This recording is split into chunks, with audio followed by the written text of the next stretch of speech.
Okay, hi, this is Anita Gabriel, the Star Malaysia again, in the third part interview with Sir Richard Branson. This time he talks about his business and life philosophies, philosophies that are followed by wannabe entrepreneurs all over the world.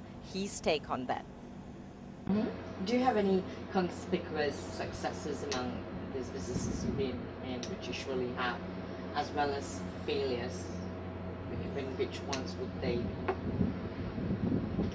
Well, starting on the negative, I mean, we've never had any massive failures because we've never bought companies, we've always started them from scratch.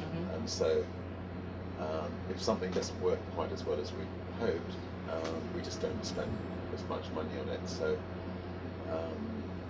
we were hoping to topple Coke as the #1 soft drink brand, and they came all guns blazing, and although it started really well, it hasn't proved to be as successful as we'd hoped. We still have Virgin Cola in 40 or 50 countries around the world, but it's certainly not the dominant soft drink. You did pit Pepsi off the top. For a while, That wasn't sustainable. We were doing really well, and then Coke sent what they call a squad team, and wherever Virgin was being sold, the retailers suddenly had their margins doubled, the normal tricks. But anyway, we have a profitable company. It's quite good for the brand because young people like to drink soft drinks, and it keeps in touch with youth and so on. So it's worthwhile having, but it was certainly our more one of our less successful companies. And then on the success side, obviously airlines have been good, music companies have been good, mobile phone companies have been good, health companies have been really good. We've had retail in the heyday was good. I think in all obviously our media, television, telephone companies have been done really well. So I think what's interesting about Virgin is we created, I think, 7 different $1 billion businesses in completely different sectors, which so I think we're perhaps quite unique in the world to have done that.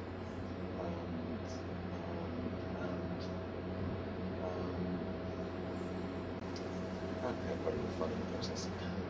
I could tell. Do you think for some of them that didn't work out, they were more commercial statements more than decisions that were governed by commercial sense, which in a way was a deliberate marketing strategy on your part as well?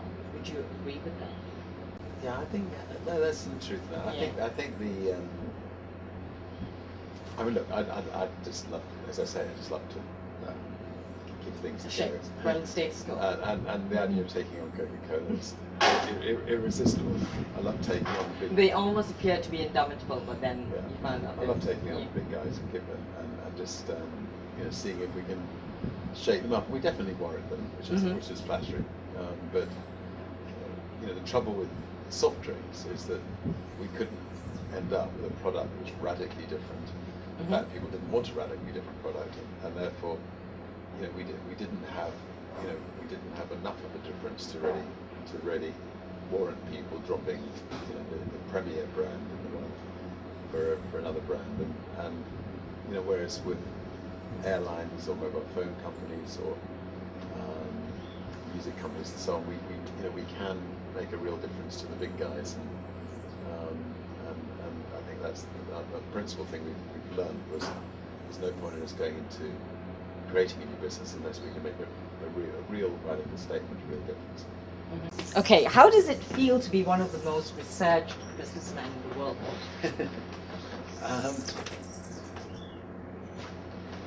Does it feel surreal to have reached this point? Or is that something you try not to soak yourself in? Or? Well, it's obviously flattering, and there's certainly been moments in my past history where I could have easily been sitting here talking about what went wrong if you were talking to me. but we managed to survive and thrive. And so I appreciate the position I find myself in enormously, and certainly don't want to waste that position I find myself in.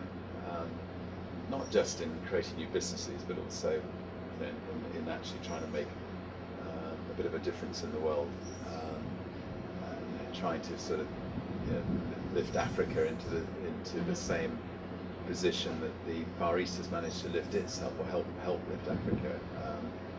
Trying to make a difference by, for instance, the organisation, the Elders that we set up last week. Hopefully will make a big difference over the years to come.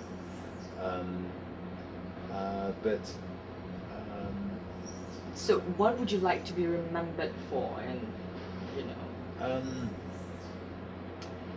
if you had to choose, say, a single factor, which is not easy, or what would you like to be most remembered for?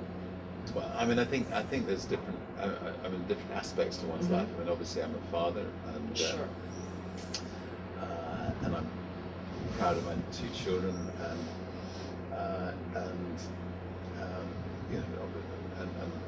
we're a very close family, and I hope I hope I brought up two pretty special kids. And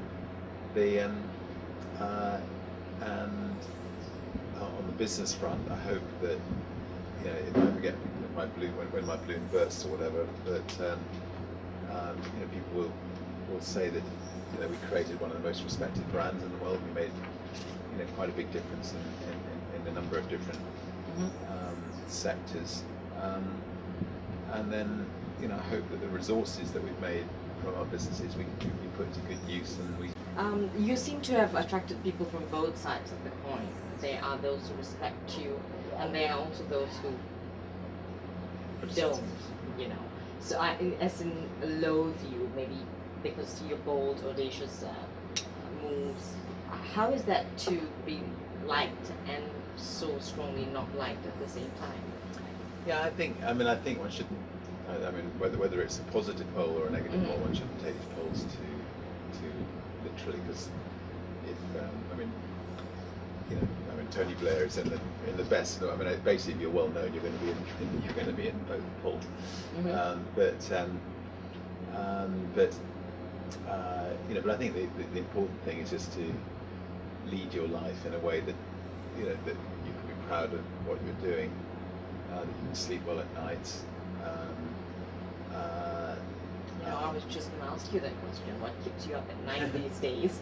So it's strange that you tell me that. Yeah, no, very little keeps me up at night, because because I won't let it, because I think the only time that anything would ever keep you up at night is if you felt guilty about something, or if you felt you'd let somebody down, or if you felt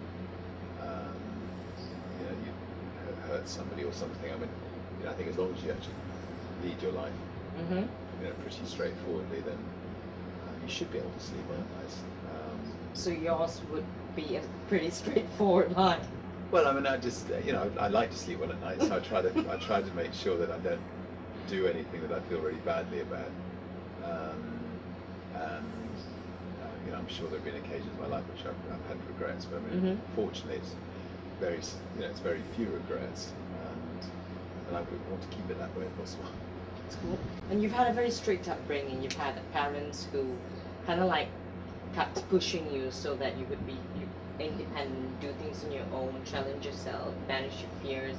Do you find yourself doing that with your kids, or do you think the rules these days have changed somewhat, that that's not quite possible as well?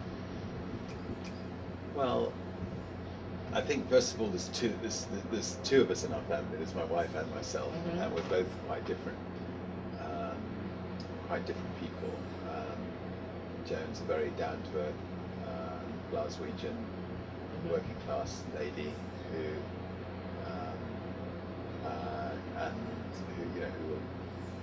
Charlotte would love, which I think we both do.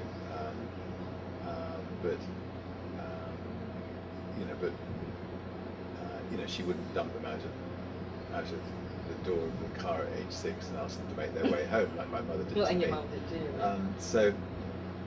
So we we so like in any relationship, we balance, we balance each other, and so my kids have been brought up maybe slightly differently than the way I've been brought up, but the most important thing is that they've had a 100% secure, loving family, and I think that's where we've been very, very lucky as a family, because my parents were here last week, and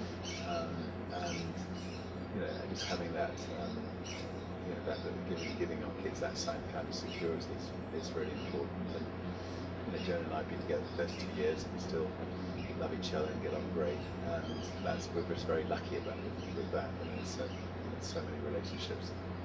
In terms of a life journey, to use an airline analogy, what would you say is the most important? Takeoff, landing, or the journey itself? I think the journey really. It's the journey. And you'd say that because that's where you learn, and that's it's more protected as well. when I was trying to be the first to go around the world in a balloon, and we came. That was a takeoff and a journey and a landing. And some. It's true. Where we came, on the last trip, we came, sort of 2 days from accomplishing our mission. I remember, lying down, to have a quick snooze before we got to America, just thinking, what an incredible journey. It's almost too much for one person to succeed in being the first person to go around the world in a balloon. And as it turned out, we hit bad weather and we crashed in the sea and didn't succeed. But it was definitely the journey that mattered. The actual succeeding would have been a little bit of the icing on the cake, but actually not that important. It's the satisfaction was really giving it a go.